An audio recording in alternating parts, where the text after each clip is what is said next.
Hey everyone!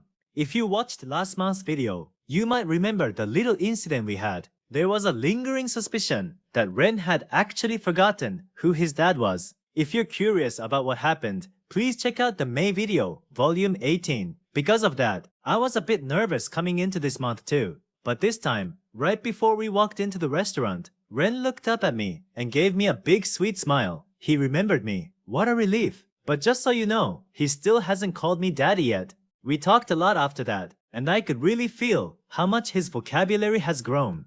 Oh, and we also went to the park together. I never imagined that a simple visit to the park would end with me needing 4 weeks to recover from a major injury. Please everyone, be careful out there. Alright, let's get into the video. June 23rd. Today is our monthly visitation day. It has been about a month since I last saw my son Ren. I always wonder what kind of growth he will show me each month. Even the smallest changes bring so much joy to my heart as his dad. Right now, I am about to start my 1.5 hour drive to go see him. Alright, here we go. Back in April, a lot of things changed in Ren's life all at once. It has already been 2 months since then, so I am really hoping he has settled in and maybe even made some new friends. But honestly, as his dad, I am still a little worried. By the way, have any of you been following the news about the sudden spike in bear sightings here in Japan lately? Especially since April and May, reports have been popping up all over the country. Today, Ren and I are planning to visit a large park. It is right in the middle of the city, so I am sure we will be fine.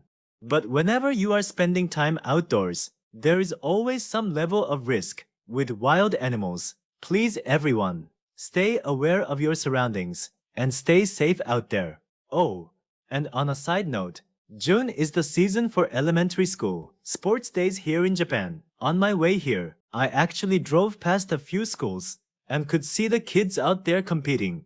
It made me smile, thinking that someday Ren will be out there running around too. I really cannot wait for that day. Alright, we are almost there. I am still a little nervous, wondering if he is going to remember me this time. But deep breath. Here we go. We made it. Today, we were meeting at the family restaurant. But right before we even walked inside, we ran into each other right at the entrance.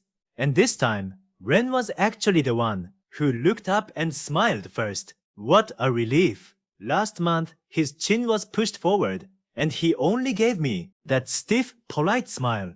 You know, the kind that makes you think he forgot who you were. But today was completely different.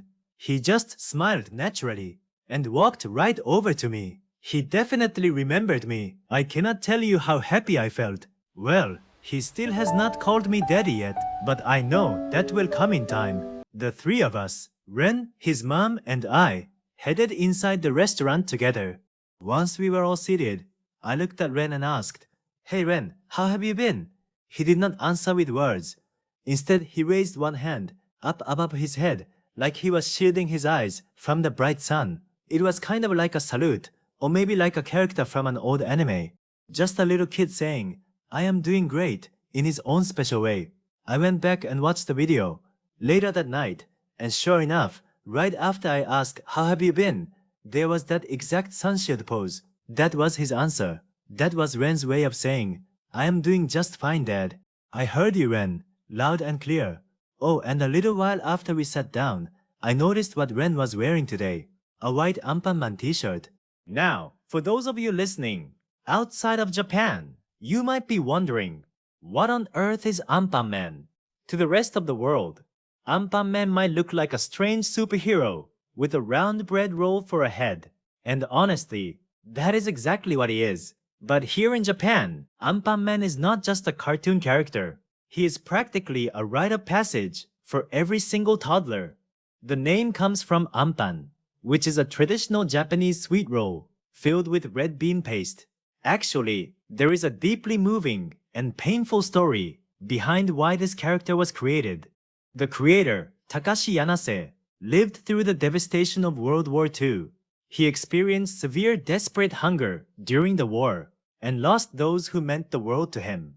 From that profound grief and suffering, He came to believe that true justice is not about defeating enemies with weapons.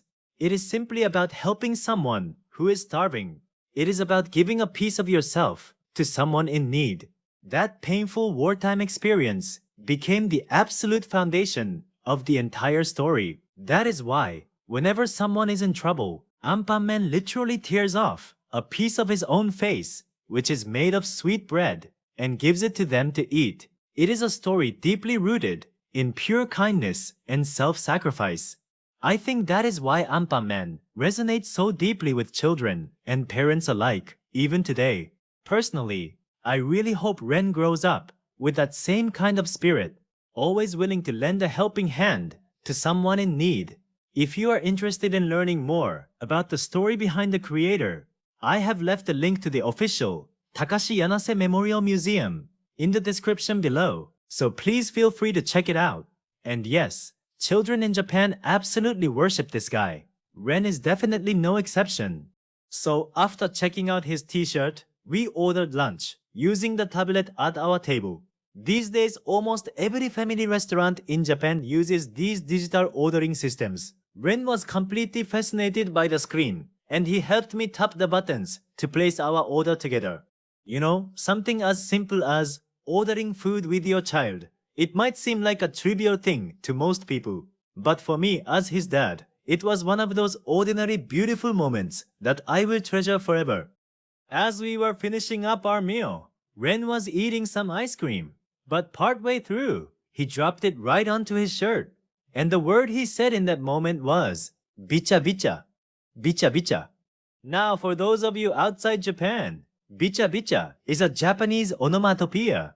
It means something wet and soggy, like the feeling of ice cream melting into your clothes. He was not just reacting to what happened, he was describing it with the perfect word. At 2 years old, this is exactly the kind of small moment that makes my heart sing as his dad. His vocabulary is growing, one word at a time, one step at a time. I could really feel him growing up right in front of me. Partway through our meal, Ren's mom got up to use the restroom. Ren wanted to go with her, but she was a little stuck, so I stepped in and said, "Hey Ren, why don't I come sit next to you and we can talk for a bit?" And he seemed okay with that, so I slid over to his side of the booth and leaned in close to chat with him. That is when he reached out and touched my chin area, right where my stubble was. I do not actually grow a full beard, but there is always that rough, prickly feeling after shaving, and the moment Ren touched it, his face crunched up like, "Ew, what is that?" So I told him, "You know Ren, when you grow up, you will have stubble too."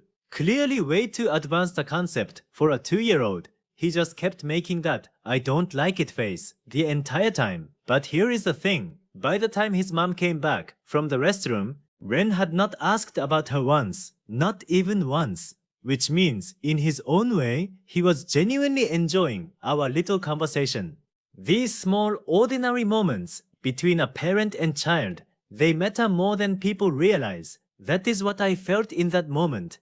Once we finished our meal, it was time to head out. Next stop, the park. Let's go. We arrived at the park. The weather was perfect. Clear skies, warm sunshine. Just a beautiful day to be outside. Ren was absolutely buzzing with excitement the moment we got there. So we started walking around the park, checking out the playground equipment. Now, there was this one structure. It was a children's play area, but part of it was elevated quite high, with a drop of about 1 meter, straight down the backside. Not exactly a place you are supposed to sit, but I got a little careless and sat right up on top of it. And that is when Ren looked up at me and said, "Abunai," which means that's dangerous. He was warning me. This moment surprised me in 2 ways. First, he understood the concept of danger. He could imagine what might happen if someone fell from that height. Second, he was the one warning me. A 2-year-old warning his dad. This was a first. And honestly, it was a completely fair warning. Because if another child had climbed up there, it really could have been dangerous. He was not just thinking about himself, he was thinking about others too. I really felt it in that moment. He is growing up, and between you and me, he might already be more responsible than his dad. Now, this particular park had an absolutely massive slide, We are talking about 8 meters tall, wide enough for multiple people, and built for speed. Ren looked up at me and said, "Daddy, go down the slide." So I thought, well, why not, right? I will give it a go. Bad idea. The speed was way beyond what I was expecting. I hit the bottom, completely lost my landing, and went down flat on my back, arms and legs spread wide, like a starfish. And in that exact moment, Ren absolutely lost it. Moichikai, moichikai, one more time, one more time. So I thought, well, he is happy. I will do it again. Here's the thing I discovered though. The bigger my reaction, the more Ren loved it. He was not just watching me slide, he was watching me perform. I did it about 5 times total, but around the 3rd time, I landed badly again. This time I came down hard, on my lower back. At first, it did not feel too bad, but the pain kept building and building. Did I stop? No, because Ren was laughing. But wow, it hurt. The final verdict? 4 weeks to recover, full rest required. And through all of that, Ren just kept saying, "Moichikai, moichikai, moichikai." You know, there is a Japanese word for this endless loop of suffering, Rengoku. It means purgatory, an absolute inferno. And for my fellow anime fans out there, yes, this is where the name of that famous character comes from, the Flame Warrior, who stands absolute against the demons. I personally believe he was named Rengoku because he represents the ultimate symbol of never giving up, standing tall no matter how hellish or painful the situation gets. And in that moment, facing the relentless innocent demands of my 2-year-old, I felt like I was in my own personal Rengoku. I had to channel that inner warrior. The innocent smile of a 2-year-old is a terrifying thing, my friends. But yes, I smiled through the pain and I went down the slide again. My back was killing me, but I wanted to try something different. Instead of going down alone, what if Ren and I slid together? Now, there was no way I was starting from the top again. So I climbed down part way up, sat down on the slide and pulled Ren onto my lap, and we went down together, slowly, gently. And Ren said "Subaru," which is his toddler version of "let's slide" in Japanese. The "su" is stretched out, long and drawn out, in that adorable way only a 2-year-old can pull off. Because we were going slowly, Ren was not scared at all. He just smiled the whole way down. That smile made everything worth it, even the back pain. We ended up doing it several more times. My back was absolutely screaming, but sliding side by side with Ren, at the same eye level, seeing the world from his perspective, that felt like something I will never forget. And just when I thought he might be getting bored, Ren looked at me and announced, "Ren-kun mo suberu," which means Ren wants to slide too. He referred to himself by name, the name his mom and I always called him. He tried to climb up the slide all by himself. He knew the word for sliding. He knew his own name. He knew what he wanted. At 2 years old, honestly too cute for words. We ended up going down together about 5 more times after that. After the slide, we moved over to the sandbox. While Ren was playing in the sand, a boy who looked about 6 years old came over and tried to talk to him. He wanted to play tag with Ren. He was full of energy and clearly wanted a playmate. But here is the thing. Ren is just a little over 2 years old. Understanding the rules of tag and running around together, that is still a bit beyond where he is right now. The older boy did not seem to realize how big the age gap actually was. He probably assumed Ren was just a year or so younger than him. And in that moment, I honestly did not know what to do. How much should I step in? Should I just let them figure it out themselves? I ended up watching and waiting, and gradually, the older boy seemed to pick up on the situation on his own. He shifted gears, and they ended up playing in the sandbox together instead. But thinking about it afterward, I realized what I should have done. Right at the start, I should have just said, "Hey, Ren is only 2, so tag might be a little tricky for him, but he would love to play in the sandbox with you." One simple sentence. That probably would have been enough for the older boy to understand right away. But I only see Ren once a month. So these kinds of situations, the split-second parenting decisions, they do not come naturally to me yet. Experience takes time, and I do not have as much of it as I would like.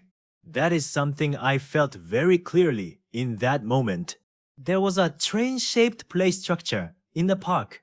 So the three of us went over to check it out. Ren's mom had already sat down inside, and as I followed along, Ren looked at me and said, "Daddy, over here, sit here." He pointed to a specific spot and told me exactly where to sit. My reserved seat had already been assigned. As Ren climbed into the driver's cab to take the wheel, he suddenly noticed something, a random little weed growing out from the side, and he said, "Nanda kore?" which means, "What on earth is this?" The look on his face was priceless. For Ren, this might have been his very first encounter with a random weed in the wild. But then something amazing happened. The moment Ren grabbed the steering wheel, something shifted inside him. In his mind, he was no longer on a play structure. He was the driver of a real train. This is what we call pretend play in child development, and Ren was fully in it. He said, "Tanoshii," which means, "This is fun." Of course I played along. Next stop, Kyoto Station. All aboard. Departing now. Ren absolutely lit up. He kept saying "Tanoshii" over and over again. The imagination of a child is something truly remarkable. A simple play structure in a park becomes a real locomotive. Seeing that sparkle in his eyes, I could not have been happier.